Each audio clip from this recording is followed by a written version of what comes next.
most people again back here want to be here. So good morning. Approaching halfway in the course.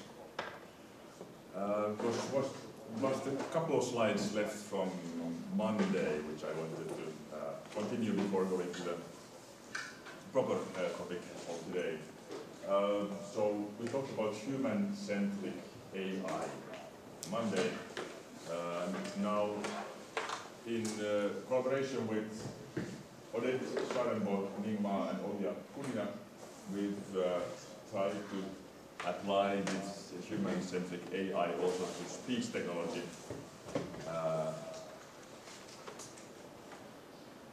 And kind of in difference to human-centric AI, we kind of think that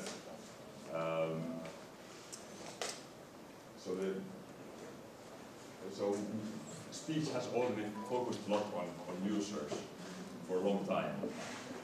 So what needs to change, what we would like to change or introduce into the communities would be also to look at the value, the human values. So that's why we call it the human values-centric speech technology.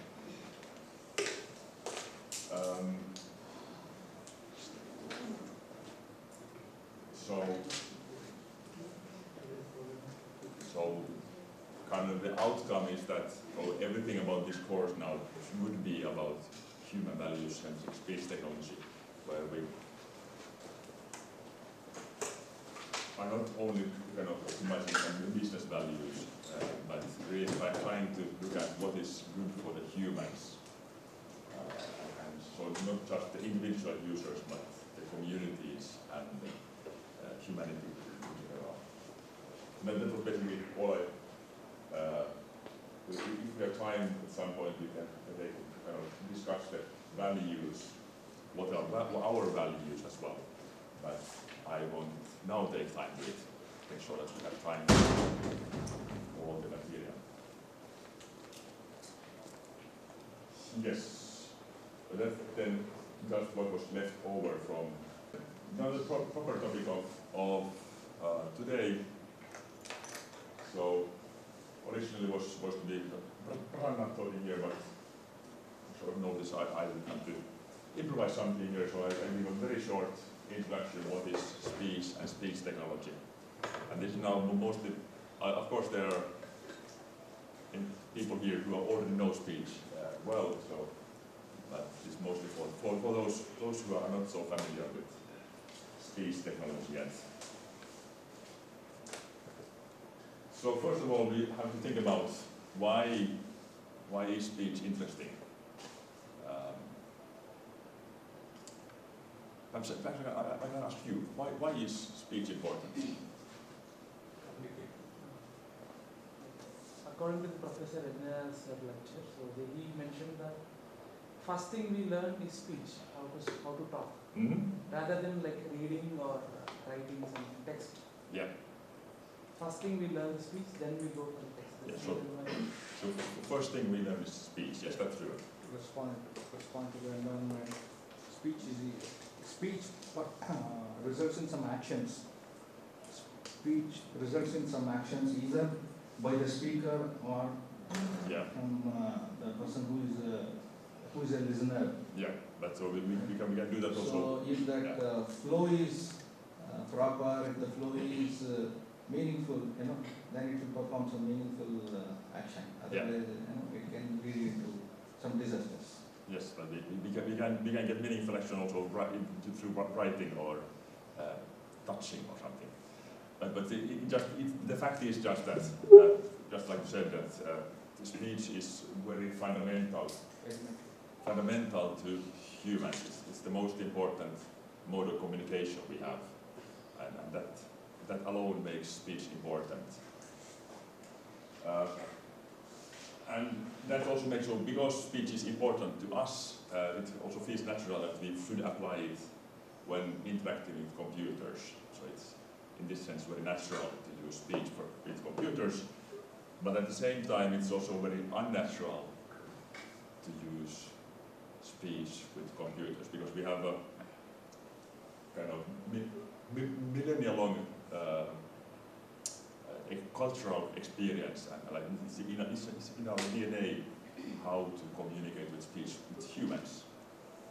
But we only very recently started to, like a decade or two ago, we started to culturally learn what it means to talk to a computer. So that's very new to us, and therefore it's probably unnatural. The kind of performance, like there's bias in what kind of how they speak or how they interact. So it's the programmers who have done programmed the speech interface. So it might, or probably is different from humans, but there's also a difference in bias in that the capabilities of computers are different. They, for example, can remember basically everything, and it's very different from humans. So that's something where we still need to learn also. But then to look at a bit what speech is shortly. Of course, it starts with an idea in the head. We have intention of something, and then the brain forms sentence, translates that into kind of commands for the muscles, and kind of to produce that sound that you want to produce. And the first muscles to act are the lungs. They start to contract, push air out, and air starts to flow through the throat here. So vocal tract starts to come from here, up from here, also here, from here upwards, and in the vocal folds here vibrate in the airflow. So there are like two flaps like this, like this, and they start to vibrate in the airflow, and then that creates the sound, the ah sound. That's when they hit each other there. So the clapping sound of the vocal folds is what the voiced sounds are caused by. Then when it kind of comes upwards from here, this is basically a tube which comes here. It's like a trumpet or a flute or something. And the shape of this tube then determines acoustic resonances. So some frequencies are emphasized and some are attenuated. And based on what frequencies are emphasized, we could perceive different vowels. So that comes from the shape of the vocal tract. So the ah, e, I, the shape of my mouth changes, and that can then create the different vowels. So that is the most important part of speech on an acoustic level.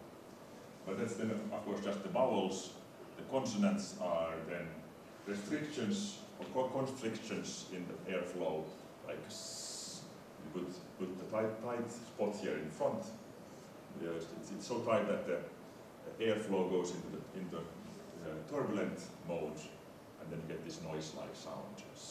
Or you do it back in the throat, it's the same thing. Of course, we have also the stops, like but there are also just the first silence and then again a release where you have this noisy-like sound. And so that's the physics or physiology of speech production. We go one step higher in abstraction level. So these different sounds, they produce phones. So that's the most, so like the sounds which we perceive as different elements of speech. So the smallest element which we perceive different. When it has a grammatical function, so the smallest grammatical element is the phoneme. It's very close to the phones in practice. Combinations of phones become syllables, and then combining those we get words, and of course then sentences, or utterances and sentences and so on. What we also see here is that this is the actual acoustic waveform. So speech is an acoustic signal, which means that it's a pressure waveform. So air pressure varies slightly, more and less pressure, and you see that difference in air pressure and it goes up and down, and that's what we hear is the air pressure variations. What we also see here is that the intensity basically is like the energy, or amount of energy in the signal. So when we have a speech signal, the energy goes up, and when there's silence in between, the energy goes down. And the last thing here is the F0, which is the pitch, so the high or low sounds. So that's the different pitches. So the F0 is actually the technical term for pitch. And the reason they are important is that with those we can do emphasis, for example, emphasis or intonation. If something is important, then I give it more energy and a higher pitch. That's one function which how we use F0 or pitch. And then the other typical use of it is the question. So if I raise the pitch at the end, it starts to sound like a question, even if the functional sentence is not a question. So with these components, we pretty much can build up speech quite far. Most effects are in these. There's some things left, like hoarseness, hoarse voice, like harsh voice. That's not now included here, or like brightness of the voice. So yeah, I could start to speak tighter voice, then it gets brighter the voice. Or if I have a very soft voice, it becomes darker. That kind of features are not included down here. But those are also can have a linguistic function as well. But that's now like 10 minutes or 12 minutes introduction to speech signals. Then we go to speech technology. Basically, I have now categories of different speech technologies. What is the basic idea behind them? Which starts by speech transmission, and that's basically now called coding in our own community language. And we have here two parts. We have the encoder, so that's the sending part of this transmission, and then the transmission goes here, and the transmitter comes here at the decoder side. So this is where the speech then comes out. There's the first part is pre-processing. That basically does typically something like cut up the speech into smaller segments, so like more easily digestible segments. And also quite often, not so much in transmission, but in many applications we also change it to the frequency domain. So we have, instead of a time signal, like instead of the pressure waveform, we have then frequencies components. So we see which frequencies are in the signal. So that's part of pre-processing. But for speech transmission, then I mean there's a human at the other end who would like to hear this. So we have a perceptual model. So we try to determine which parts of the speech signal are important for the receiver side. Those parts of the speech signal which are important for the speech, so the receiver should be sent accurately. And those parts which are not so important, we can either discard entirely or just replace by noise.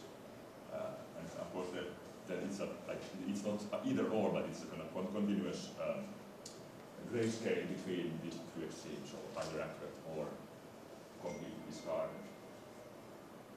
Quantization refers then to just reducing the accuracy according to the perception model, such that we have the simplest possible model which has, or the simplest possible speech signal based, so which has sufficient quality. once we have quantized it, we compress it, so we have information, so the signal model tells you what the new speech signals usually look like. And based on that information, we can compress it. It's a bit like on your computer, you can make zip files, a big file, and you can compress it to a smaller file, so it's easier to transmit. It's statistics, basically. Things which appear often will be kind of sent with less, need less information to be transmitted. So usually signal will be sampled over the request rate in practical applications. So sample, can you repeat that? In real-time applications, generally speech is sampled at 22K. Yeah, so it depends on what type. Like in speech transmission, there are many different modes. So old, like the early 2000 phones used 8K as something frequency. Now it has been like 16K quite long. I would think that 16K is actually currently the most typical transmission or sampling rate for speech.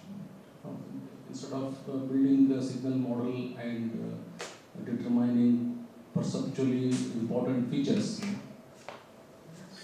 since it is oversampled, as the frequency of the speech becomes lower and lower, so we get redundant samples. So you decimate the samples at lower frequencies, then use for transmission, so that you need few bits or signal gets compressed naturally. Yeah. So of course, if you downsample, so that is basically then quantizing it with less accuracy. Yeah. So that is part. So also this frequency resolution is part of the process. That higher frequencies are less important to humans. So then we can either kind of downsample the whole signal or just have less accuracy of high frequency components. Okay. We can downsample for the processing purpose, while reconstruction we interpolate. Upsample and... Well, but if you kind of downsample, then you lose information. So that you need to choose which part of the information you want to lose. So that's what the perception model does. That if the higher frequencies are not important, then you can remove them. But they are not entirely useless. So if you let's say downsample to 8 kilohertz, like the old phones did, then you won't really hear something like the fricative source will be that has lots of high frequency components, and you will lose that. So it will start to sound like. Is it not reconstructable? No. Upsampling? No. If the information is lost, it is lost. You can do a good kind of, or there are bandwidth extension methods which try to guess what was lost, but it's still a guess, so it will not always be correct, and it will sound unnatural. But there's lots of work in this. I spent basically eight years doing only speech transmission, and there's lots of fine detail in there. But so transmission is basically the first big area in speech. So we got or in the digital world of speech storing. So the GSM phone in the 90s, that was which started all the current body of speech, for instance. Sorry? Signal model. Yes. So what is the purpose of signal model? So what is the purpose of the signal model? This question.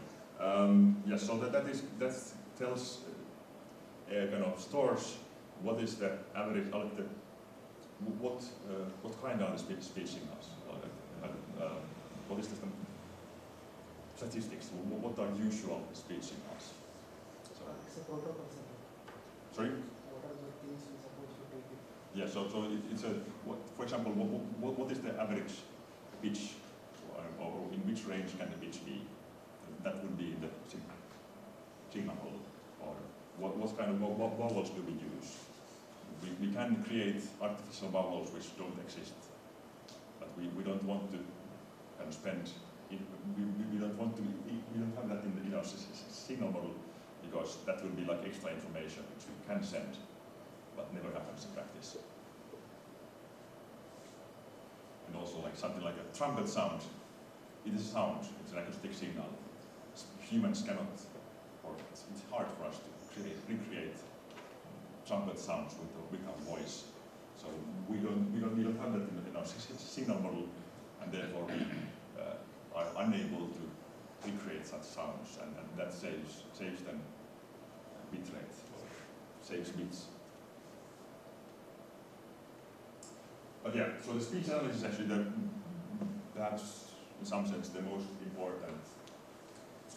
And that would include something like speech text, so speech recognition, or emotion analysis, speaker identification, medical analysis, and speech enhancement. And what they all have in common is that we have a speech signal as input, and then we want to have some information out of it.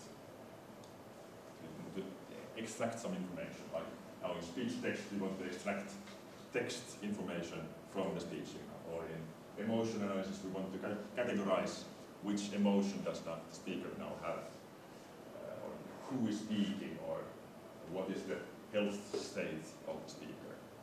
Speech enhancement is here, is kind of, I have to add it somewhere because I have a separate slide for it, but it's kind of here, if we have a noisy speech input, so, or distorted speech signal, we want to have out the clean speech signal. So it's in that sense also information extraction, that we extract the clean, non-noisy speech from the noisy speech. But they all work pretty much the same, like the machine learning methodology is pretty much the same. So we have we have two parts. We have training, so this is done earlier, and then when you use it, when you use the method in its application, or it's also known as inference stage. So what you want to have when you use it, you have the speech input, and you have the classifier, and then you have output labels. So for example, now speech to text would have speech as input, and then have classifier, and you get text as the output. That's very straightforward. But so the way the classifier is built is then in a training phase, so that happens earlier. And in training phase we have speech data and labels, and the machine learning algorithm tries to learn the correspondence between the labels and the speech data, such that when it is learning, it basically builds that classifier, so the parameters of the classifier, such that it's efficient. There's lots and lots of detail in that, but I try to keep it very general in this presentation now. Text to speech is the opposite part, so the speech synthesis, where we have text input and the speech output, but the machine learning structure is pretty much the same. We have speech data here as an input, and then we have the text. Again, it goes into machine learning algorithm, and this runs for a long time offline, so earlier, and then in the application or inference part, we have text as input, and we have synthesizer which creates speech output. So that's almost equal to the information extraction function. But now we become a bit more closer to what we are doing here on this course, speech interfaces. So we again start with the speech input. So this is something like Siri. So you say something to Siri and kind of, what's the weather like in Japan? Or actually you start with, hey Siri, what's the weather like in Japan? So we have speech as input, this acoustic front end, I'll come back to that in the next slide. But then we have the speech recognition, which we already saw. We have natural language understanding. I don't have no slide about that, I'm not the really expert on the language part.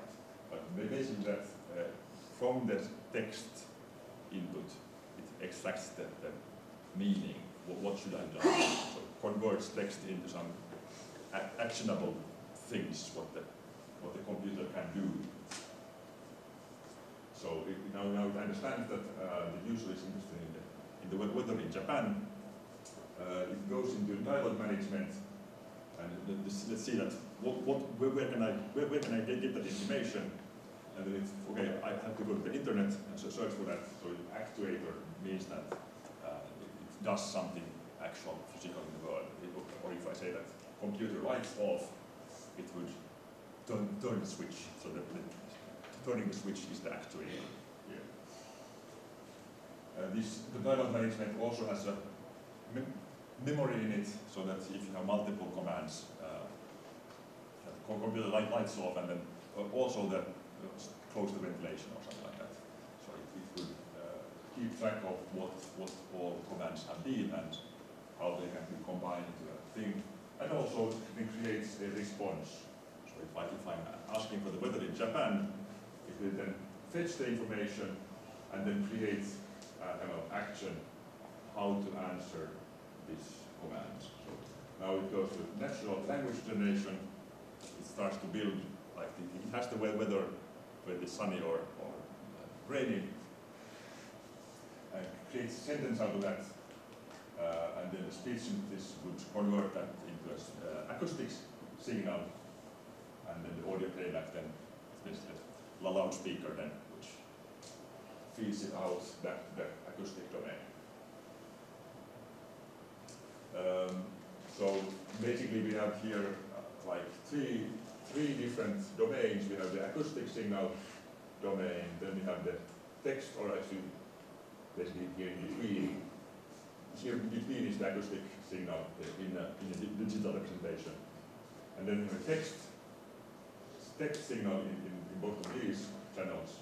And then here we have some sort of abstract meta representation, which kind of has translated text into a machine understandable representation. So that's really there's no. It's pretty simple workflow, in that sense. But it's still the acoustic front end, which I want to mention a few things about here. So now it's acoustic front end. So basically we have here audio input, and then we see that there's a speech command as the output here. So first of all, we can have here noise attenuation. So if there's background noise, for example, here now there's this projector has a humming sound or like sound, that would be something we could remove or try to remove to make it more clean, the speech signal. There's two places we can do it. You can be either here at the start or at the end. I'll come back to that later as well. But then the actual first activity is the voice activity detection, DAD, which was mentioned earlier. So that basically tries to determine whether is this a speech signal or some other sound or silence. The idea is speech recognition and the other things are computationally expensive. They require lots of CPU power and lots of energy spent when you do speech recognition. So you want to do that only when you know that it's speech. So by having a voice activity here, voice activity detection here at the start, you can reduce energy consumption quite a lot. So when it is a voice or speech signal, then we go forward the wake word detection. So that is the part where I say computer lights off. So the computer is the wake word, or then with Hey Siri. What's the weather in Japan? The Hey Siri part is the wake word. So nothing happens unless this wake word comes first. That's also like very good function that, let's say, Alexa at the home, there's lots of speech happening in the home quite often. So the voice activity detection is activated quite often, but unless there's a command to the device, nothing should happen. That's actually very important because otherwise, when I talk to a friend, the device could think that I'm talking to the device. So yes, the wake word is next, and then when the wake word is found, then we know that this sentence now is a speech command. Now the user is talking to the device. They should do something. And the wake word is somewhat more complicated than voice activity detection, but not as complicated as speech recognition. So the complexity is increasing when you go here further. So that's how we can then save energy, that you don't need to run this wake word detection if there is no voice detected. And finally, we have here also a noise attenuation block here. So when we know that it is speech, of course that's when we need to do noise attenuation. We basically don't need it otherwise. But on the other hand, there's voice activity detection is much easier if it's noise free. So it's a bit of a chicken and egg problem, which one you want to do first. But if we can actually also have both, that you do a bit of enhancement at the start, and then a much more thorough and better quality enhancement at the end when you have found the speech signal.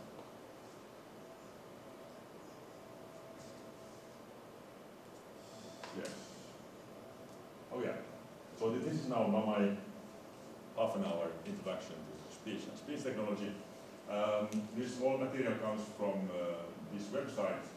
So it's open access, Creative Commons learning material, which I started like 6 years ago.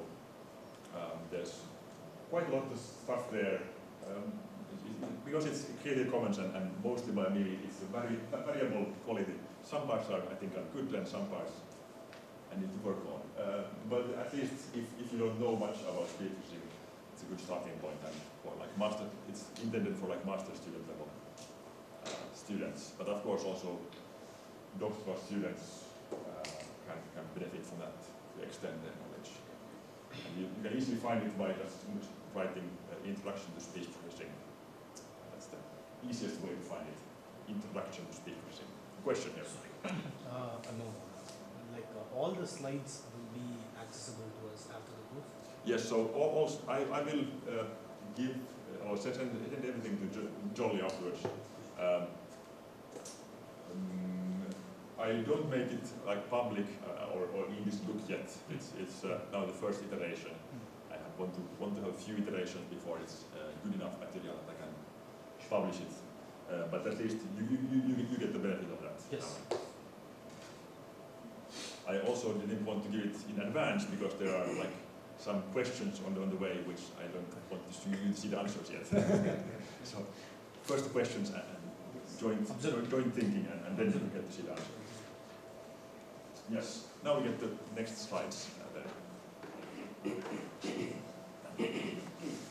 Or any questions now about basic speech technology, especially from the non-speech engineers. So let's move to the privacy.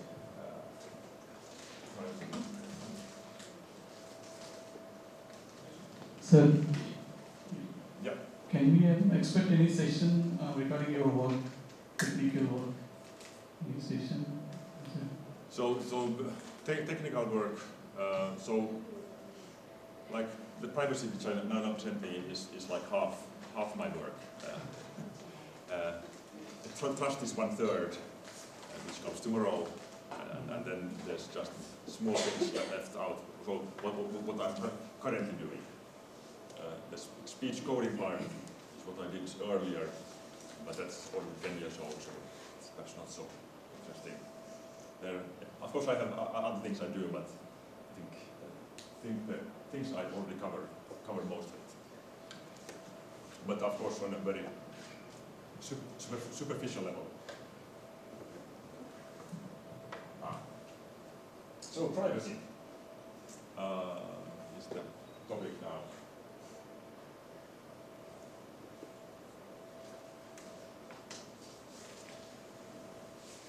We start now to try to get back to the discussion phase. And almost 45-minute lecture now, and we have try to get back to discussing. So what is, first of all, an obvious question, what is privacy? What does that mean? Any suggestions of what does that include? It's not an easy question.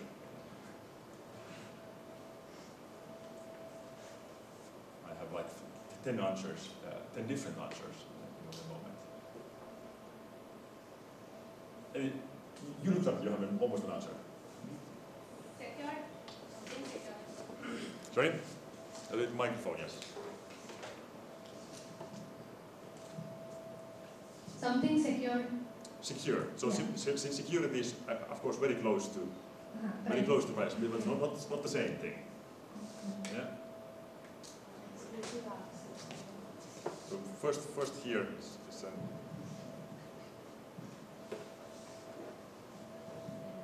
So for me, privacy is the basic human right of every individual for being free from any external control. so free from external control. Yes. Okay.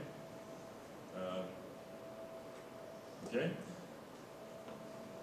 Are we happy with that definition? Here was also someone else. Yeah. It is, I don't know, like exclusive access to information regarding oneself that does not concern anybody else. A bit slower, so It is like exclusive access to a personal information regarding someone that does not concern anybody else. So exclusive access to personal information about the person which is of no concern to anyone else. Okay? So exclusive access was probably the personal exclusive access and information about a person. And also you said that it's then not accessible to anyone else. And it is also of no concern of anybody else. No concern of anyone else, yes, yes. Okay? Yeah, that's pretty good answer, yes. We confine boundary established to It's microphone here. a confined boundary. You can feel that is established to protect one's information. Yeah, so boundary and protect personal information. Yeah. Any more thoughts? Okay, because Transmission, delivery of information between two intended users. so delivery of information between two intended users. OT. Yeah. So it's a kind of so then that's an interesting point of view. So speech is about communication, of course. So then it's private communication between two persons. Yes, that is an aspect. I think that's quite often overlooked aspect, that we often talk about personally identifying information. So it's just about one person, but speech is always about more than one person. The purpose of speech is communication. So it's what would it be if it's not other person or other agent involved. One more, yes. So I think it would be defined as the process of protecting information that could cause harm from getting out into the public. So it need not necessarily just be about consent, but if there's some information that an organization has that could cause harm to the organization, And if it came out, Yeah. that could also. Yes. So that is. So it's in my mind that's more tilted to then information security, so the security side. But now, interestingly, you also extend it to organizations, so it's not just personal, like persons, but also organizations. Yeah, it's interesting. One more, yes. Last one. Unauthorized access to private documents. So unauthorized access. How is that? How does that compare with information security then? So, for example, if I talk to Alexa, that speech could be recorded and an employee of Amazon could have access. Okay, so there is already a kind of valid interaction going on, but then it's also used for something else. Yeah, that comes pretty close to what I'm proposing. A second question, generic warm-up question. Why do we need privacy? We talked a bit about that, I think, earlier, but so why is privacy important? Here's, I think, someone. To safeguard our Yes, so take the microphone so also the remote people can hear that. We need privacy to safeguard our personal information which we do not want to be there in public. Yeah. And in terms of speech technology, we would not want someone to use our maybe voice or for some unethical purpose. Yeah. So I'm trying to see the key components so that the user does not want it to be shared. And also, you said unethical uses of speech. I think those are two different things, and have them both. So both protecting from unethical uses, but also kind of respecting the will of the user. Any other thoughts on why privacy is important? No? I go forward, but I'll come back to the data. What consequences does poor privacy have? Disasters. Sorry? Disaster. Extortion.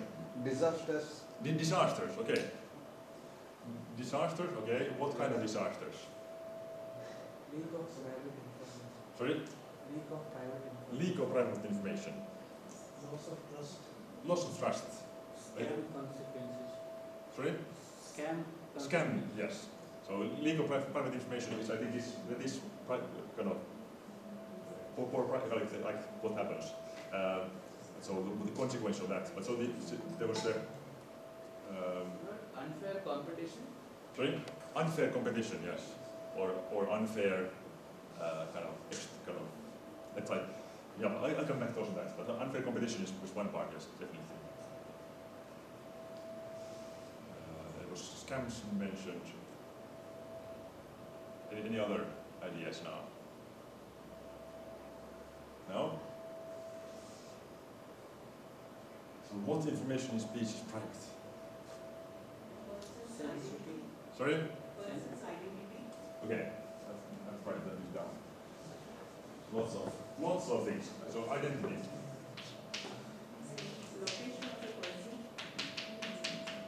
Identity, location. Sensitive information. Sensitive information. I mean, a bit more specific, what is the sensitive information? I think, for example, location could already be sensitive information. Personal conversation. So now multiple. Sorry? The content of Content, yes. So the message.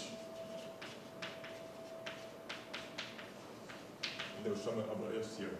Images. Sorry? Image. Photos. The photos, yes. So that's not speech. it can come under visual identity, photos. Yeah, but so it's speech. So I look at now only. Of course, we have video and we have also photos. Personal conversation. Sorry? Personal conversation. Personal conversation. And what is there then more than message? So of course, Like your personal, There is more to that than message.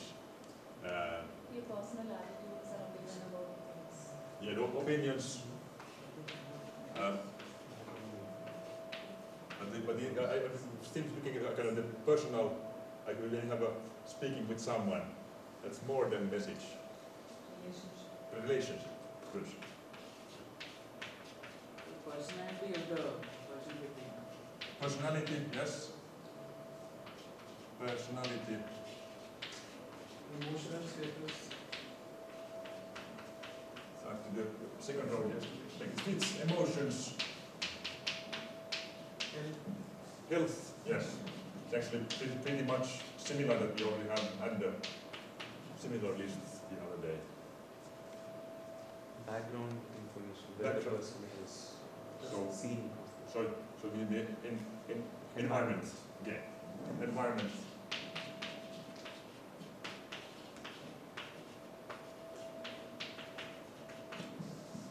Opinions on a sensitive matter. Sorry? Opinions on a sensitive matter. If we had opinions here already, but now it's a sensitive matter, all this is sensitive. Sensitive, like if it's related to any of the political or any. Okay, yes. So political or kind of politics. Controversial statements. Political and like there's lots of kind of similar things as well. Personal interest. Interests, yes. Personal background. Interests and background and information. I think these all spelling it was bad, but I think these are all like in the same cluster here. Language in which they are speaking. Language, yes. Language. Language, and then that would also include accent. Accent. Ethnicity was mentioned here. My spelling. The characteristics of their voice, like pitch. That's good. The characteristics of their voice, like pitch, and whether they have any. Yes. Yeah. So that's the good, very different, like at abstraction level. So voice characteristics.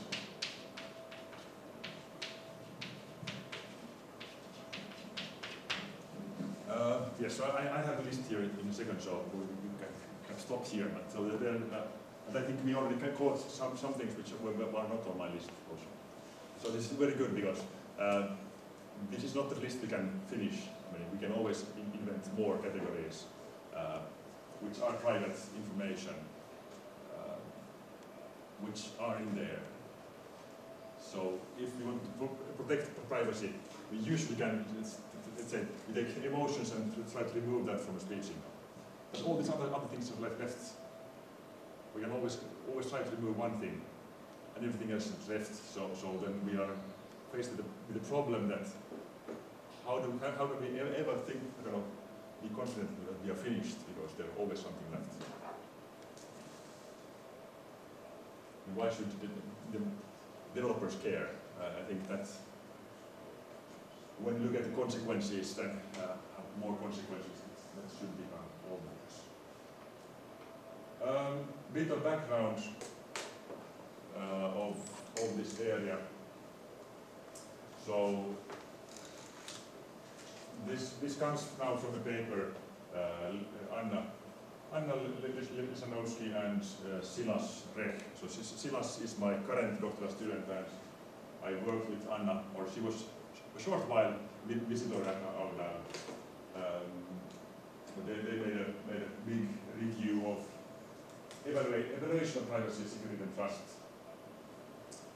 So they have this graph there that shows how many papers there has been in privacy, security, and trust in kind of combination with speech technology. So we see that it's really 2015 there was hardly any. I think there was just one paper that year, and now more or less from 2019 there has been an explosion in research. Now not that this last year here, which is included, that was it includes only papers up to June. So it's basically half of what was actually published in that year. But so this then coincides also with we created this special interest group, Security and Privacy in Speech Communication, in 2019, and that is now, to my knowledge, the largest community of privacy research in speech technology.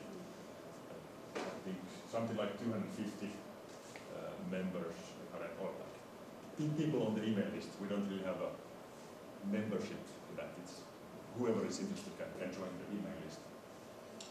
And we usually have one event per year, as a satellite to InterSpeech. So I've been quite a lot involved in that work. If you're interested in privacy, that's the place to go. Some photos going on, and good. Go forward. So examples of threats. Now so this is again some prominent categories of threats. It's not complete, you can always find new ones, but I think this is like a representative list of like the most important ones.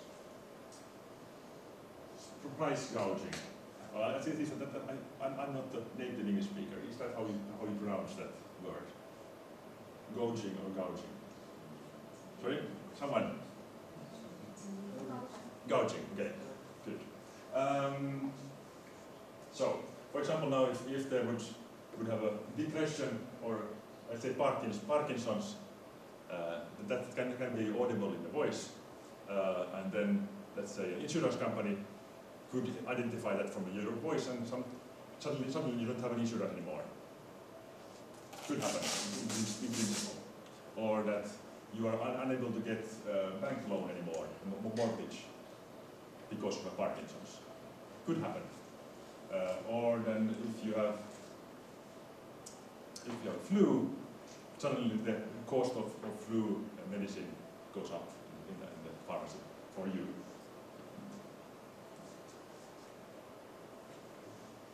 Tracking and stalking. Let's say you kind of on your free time you use some app or service like a dating app, and then kind of your employer could basically connect that information with their speech data and find that you have been using this, and that could be embarrassing. Just as an example.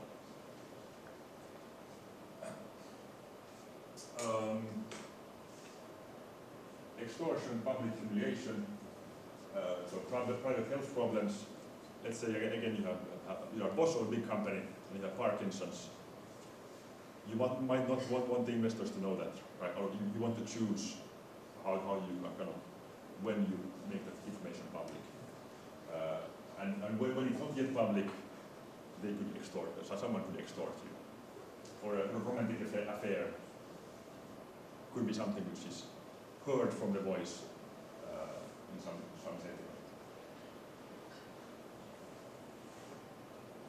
Algorithmic stereotyping. So recommender systems. So now if YouTube or Netflix does something strange with the recommendations, yeah, that's annoying. But if it's kind of, for example, government services, if they recommend some services to you, that starts to have a big impact on like that. If one community gets one service and the other community gets some other service, that might not be really ethical. And now if we use voice to do that, then it very easily becomes opaque. Harassment, inappropriate advances. Let's say now online gaming is a good example that many ladies who do online gaming, they suffer for harassment because they are identified as ladies. That's unfortunate. And for example, there's this company known as VoiceMod, who provides this voice changers, voice modification service. But basically, the idea is that when you do some online game with your friends, you can press here and you will sound like Batman. That's what we can do with that. But turns out that quite large percentage of users are women who want to sound like men in online gaming, because they get less harassment that way. Of course, it's good that Voiceman does this product, which can be used in this way, but that kind of highlights how harassment is an issue with voice applications. But of course, that's all kind of women. It's a big category. I think the problems are even larger if you're in a smaller group, let's say non-binary or some ethnic group or something like that. And even if there is no actual leak, even if there's actually not happening anything, you can have fear of monitoring. And that is also already stifling. And it can be psychologically damaging. And so it can stifle political expression, for example. There was someone here who mentioned that there's a rumor that Facebook kind of hears what you say from the app. That's a long-standing rumor. I have never seen any evidence for that. I cannot disprove it. I don't think it's true. I have quite good arguments why it's not true, that Facebook is not listening to us. But it's very hard to prove. And that then may have an impact on us, which is not a good impact. So that's the fear of monitoring. So then perhaps questions to why is privacy important? So on the individual level, there's psychological studies that when you remove privacy from people, it's very damaging. It's really enormous stress on the individuals, which causes permanent damage. But it's also the economic and physical security for the individual. On the community level, if we don't have privacy, how can we trust each other anymore? So relationships are a lot about trust, and if we don't, so basically trust is very often connected to information security or information privacy. If we lose information privacy, that would be damaging to social relations, and also that lots of ownership constructs are based on the concept of owning information. So of course we have also material ownership. So we own things, but we also own immaterial things, and that whole model would collapse if we lose privacy. And on a societal level, so political discussion and democracy requires privacy. You have to be able to talk privately about opinions, discuss them, without the fear of making that you will be made fun of or kind of harassed or something. That's, I think, widely agreed requirement for democracy. And then the economic model of the immaterial things would collapse without privacy. So then coming back to the security and privacy question. So what is the difference between security and privacy? Security is easy to define. So information security is here, the kind of what I'm talking about. So security breach means that someone gains unintended access. So there's limits, rules, and this agent can or cannot access this information. If that rule is broken, that's an information security breach. But privacy, like I said, is much more difficult. So there is no community-wide agreement, and there's lots of different communities involved, like legal scholars and philosophy and ethics and medical community, and all of them have different definitions of what privacy means. But so if we start from the United Nations definition, or it's a bit small now for perhaps here, but so no one shall be subjected to arbitrary interference with his privacy, family, home, or correspondence, nor to attacks upon his honor or reputation. So that's the important part. But nowhere here is mentioned information. This is a bit older, so the correspondence and probably is the closest one. So if you write letters, so I think this was written at the time when there was really no digital communication yet existing. So they mostly thought of privacy, that there's no one coming to your home, or no person coming to your home, and no government coming to your home, and also that home concept was extended to include also correspondence or letters. But then also then honor and reputation was included here. So so that happens outside the home. So in the media, no one is supposed to be attacked, with some exceptions. In public figures, probably can be attacked also. But now, from scientific perspective, Warren and Brandeis, one of the earliest definitions, the right to be let alone. And so that also feels quite much like the physical world. That when you go home, no one should come there and disturb you. Book this condition of being protected from unwanted access by others. So this still feels quite a lot like the physical world thing. It can be also, it's mostly about protection, protecting the privacy. The right to conceal discreditable facts about himself. So now this is about facts, so that's information. But interestingly, this now limits it to discreditable facts. So I see that as a limitation. So things which are good for me would always be public.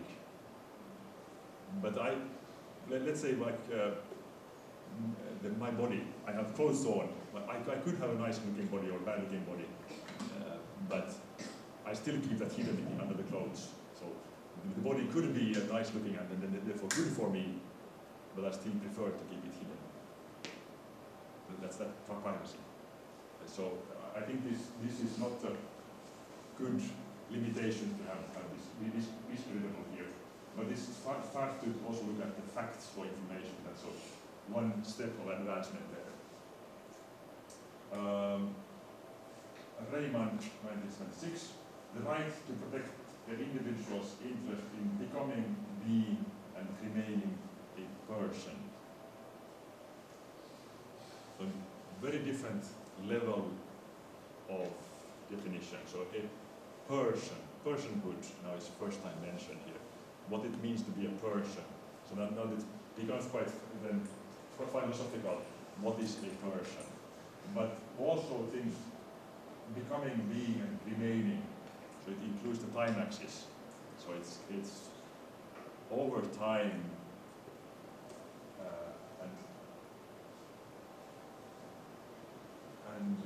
and it's also related now, connecting it to the individual choice. So to protect the individual's interest. So individual has some interest. So that defines. Here above, there was no kind of mention of individuals. So it was kind of, everyone was similarly protected. Now this has also the individual interest included. Free 1968 the control we have over information about ourselves. Now this takes it the individual perspective one step further, that we have control over the information about ourselves. I think that starts to be quite good in the sense that now I am in charge of my own information.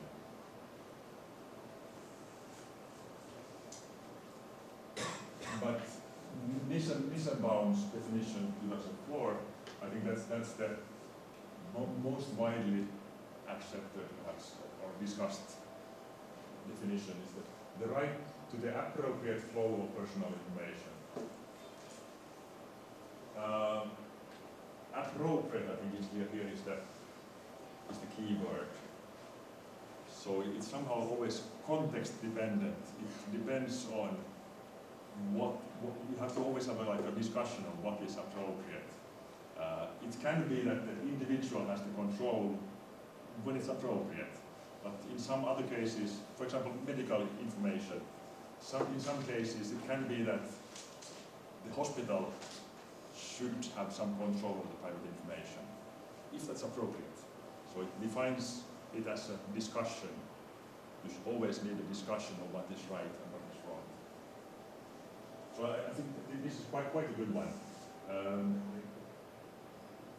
I think when it comes to my definition of privacy, I have like a pragmatic engineering view of this. Disregard all the philosophical connections. First of all, we consider privacy scenarios where you have an agent. So there's some entity. It can be a human or a computer or organization which has legitimate access. So now it comes back to your example of Siri. That Siri, when you make a speech command to Siri, Siri needs some information. It needs the message. So it has the right to access that information. But then it uses it for purposes contradicting with or gains access beyond. So it does something more with that information or extracts more information than what was actually what the user's expectations or preferences actually were. So this is kind of breaking it down into the user has some expectations or preferences. Now, of course, now I said that the hospitals should have, in some cases, control of information. I simplify now it for the pragmatic purposes here. How would you feel about this? So this is my proposal. It's not widely accepted. So I'm looking forward to feedback on that. But I think it's important here is the uses and access beyond. So if you use the information in the wrong way, that's of course then can lead to consequences. But even access can be bad, even if you don't use it in any way. So if I for example, if I would have a kind of secret romantic relationship, the information of that coming up, if you get the information of that, even if you don't do anything about it, I would already feel like hurt about it. And of course, if you use it, then it's even worse. Yes, but no immediate comments about that. So private information speech, this is what we already had here. Let's see if it's more or less matches here. So I think we didn't mention here really. Oh, we had health. We had health, but we didn't have body characteristics other than the voice characteristics here. So, for example, my body size. I'm a big, tall man, so I have a lower voice that is audible in the voice. Level of intoxication can be heard if you start to speak slower, it can indicate something. and then the sex, so that refers to the biological gender at birth, in difference to the gender identity, which is the experience of gender. So that's the psychological side of it. We had emotions. We didn't have intelligence or education, skill, text, emphasis, style, expression, management, language. Still, yes, we had that. Affiliations, so which like groups you belong to or have belonged to. Like many like political, for example, groups speak differently from each other. But the relationship character is actually something which was mentioned here that I don't remember whose, perhaps it's, yeah, whose comment, but so when we talk to people, I used to have this, when I lived in Germany, I had a colleague, I shared an office with a colleague, and when he answered the phone and said, hello, I immediately knew who is on the other end. So I could identify like the character of the relationship from, if it's the hello or hello, that's different persons on the other end. It's interesting that from one word you can identify character of a relationship.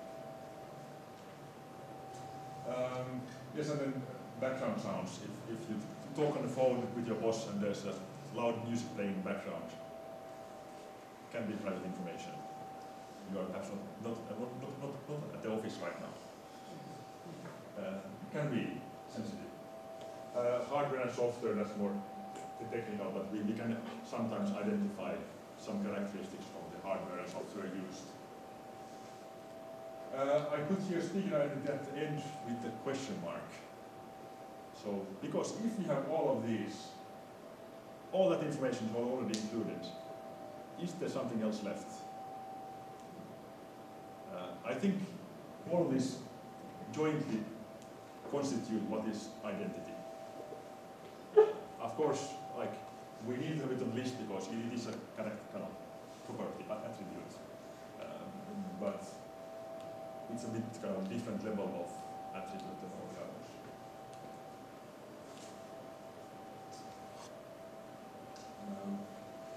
Just a reminder, when do we have that? 11. Actually, we have already talked for a while. So I have a break, like 5 minutes, just to go to the toilet and stuff.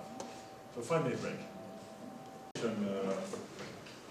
There's kind of communication always has a purpose, some goal we are trying to achieve, and that is now here. I write that down as a private message. So there's some message going on. So it goes from the sender to a speaker to a legitimate recipient. I call it a private message because the communication should contain something which is not widely known. If I say something is obvious, it doesn't really have a purpose for communication. So it's always somehow limited knowledge which is communicated. So that private message that can then go to the legitimate recipient, but it can also go to the undesired recipient, and that would be now lots of what we talked yesterday. So the force concept which we talked about yesterday. So there is some sort of like dependencies between people or entities, and when those relationships go to the undesired recipient, that can have consequences or can be bad in itself. But what is actually kind of special about speech is that there's lots of side information, and that's all the other information. So we have here a list of information, all these other, so messages here. All the other information is side information, which is embedded somehow in the speech signal and also transmitted. We cannot I cannot speak without revealing my health. I'm unable to remove that from my speech character. And so when we speak, we don't really choose, but it will land also to the legitimate recipient. But what is really kind of difficult is that when that information lands to the undesired recipient. So this is actually the part which we are, so the side information to the undesired recipient is the biggest part of the work we are doing. So trying to remove that information in some way, or limit the amount of such information. So scenarios.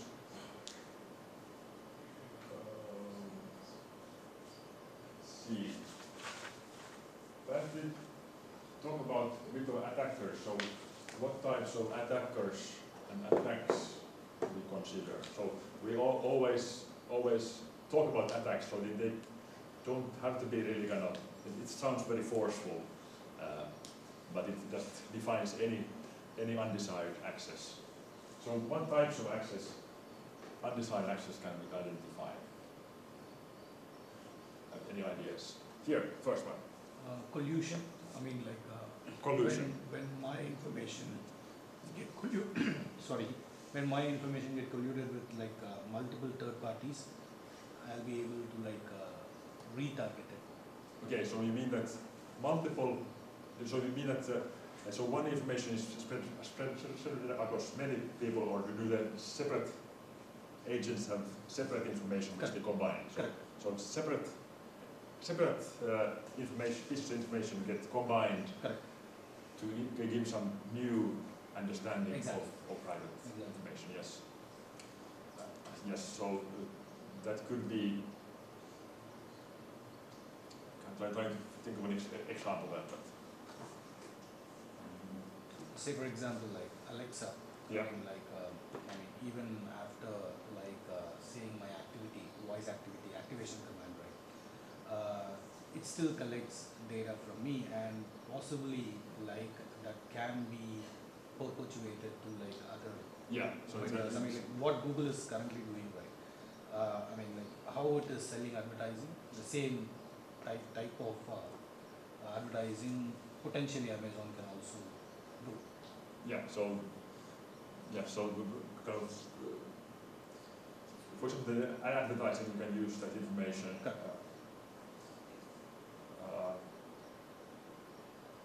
And when multiple such agents potentially they collude together, that is another type of attack vector altogether in terms of retargeting. Yeah, retargeting, yes.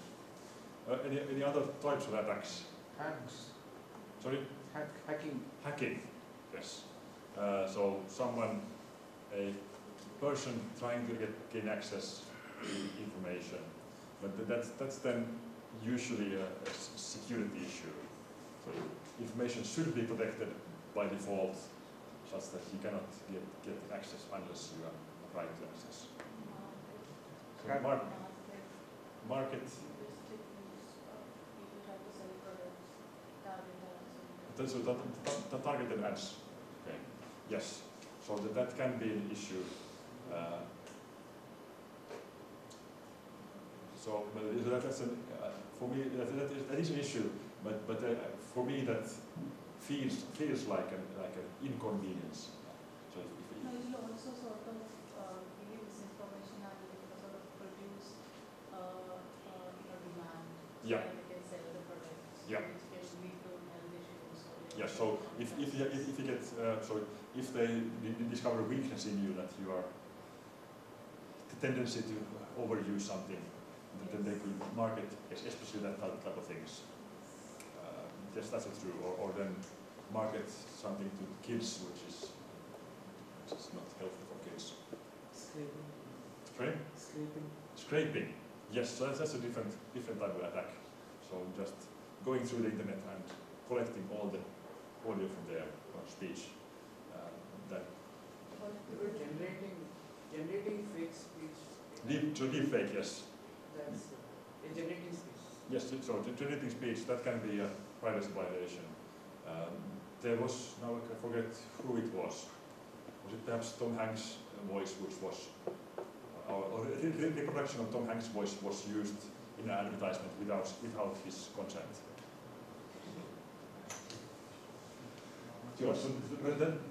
So yes, now that was just kind of to get the thinking started. But so if you look at the attackers and attacks first, they can be malicious, so they either targeted, so the malicious means that they intentionally get some information out. So for example, targeted or motivated, typically against some famous person, politician or actor or singer, trying to get information about them, and then you can sell that to the media, that information, at a high cost. So it's a very hard task, but you get a lot of economic reward for that. And then there's the opportunistic birthday attack type of things.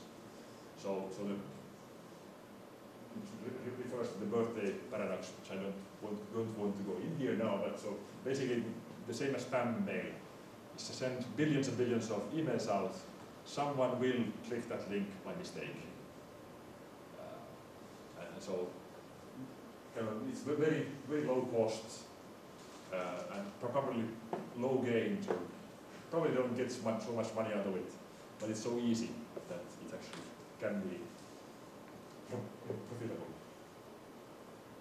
Curious and incidental, so receiving information as a mistake or as a side product. And I think this is the most typical thing we are looking at. So when you talk to Siri, it will get your health information even if it's not intended. So whether it uses that or not, that is then the question: is it a privacy problem or not? But we cannot avoid it. So if it uses it, then it will be a curious or incidental attack. Then attackers are also, we can think of them in terms of how much prior information they have. So if you have some protections in place, do they know which protections we use? Or do they know which training data we used to make those protections? Or do they have prior information about my voice when they are doing an attack against me? Usually you need some sort of reference database. And then the attack types, so re-identification. So if you're trying to remain secret on the or anonymous on the internet, if you're then re-identified as that this anonymous person was actually, if it's actually me, then I'm re-identified. And then attribute or property interference refers to identifying something about me which I'm trying to hide. Perhaps I'm trying to hide a Parkinson's, and then kind of identifying that Parkinson's would then be an attribute inference. And the attack model we use, so this is how we kind of standardize the approach of how access is defined. Now, so there is some private data, so that is the private data we are trying to protect. But then we have that some use case where we need to share some information to get the service we want. So if I say that to Siri that what's the weather in Japan, the Japan information needs to go to some outside my neighborhood. So anonymization should remove all the other information from that. So only the information that I'm interested in the weather in Japan is the public data, and that is the downstream application. So getting that weather information from Japan is the downstream application. But then the attacker here, it has some found data. So it has some other data source. For example, interests that I'm interested in Japan and he is interested in Australia, and Jolly is interested in the US, and then when they find out that the question was about Japan, then it's most likely me. So that is the way the attacker works, that it kind of combines other information with the observation to extract private information. So in this case, the consequence would be that what they saw as just a question about weather in Japan, now they know that it is actually me, Tom, who is asking them about the weather.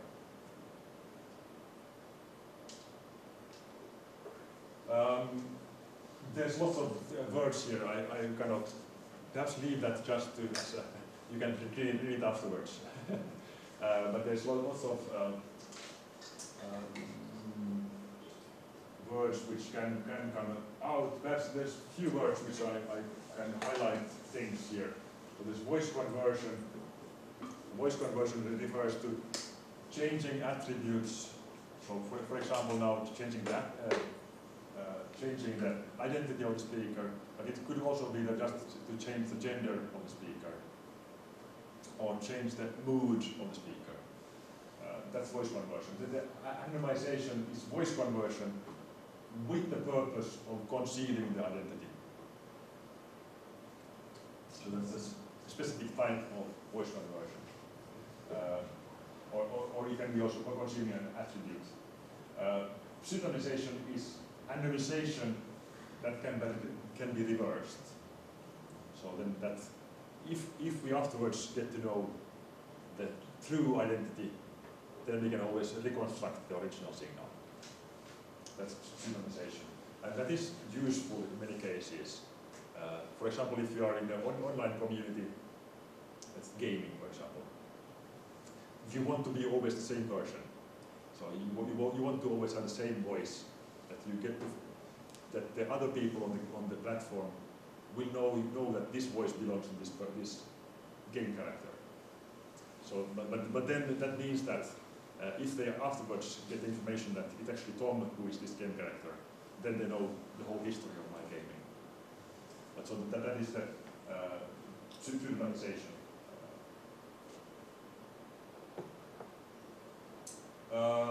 Attack surface is also something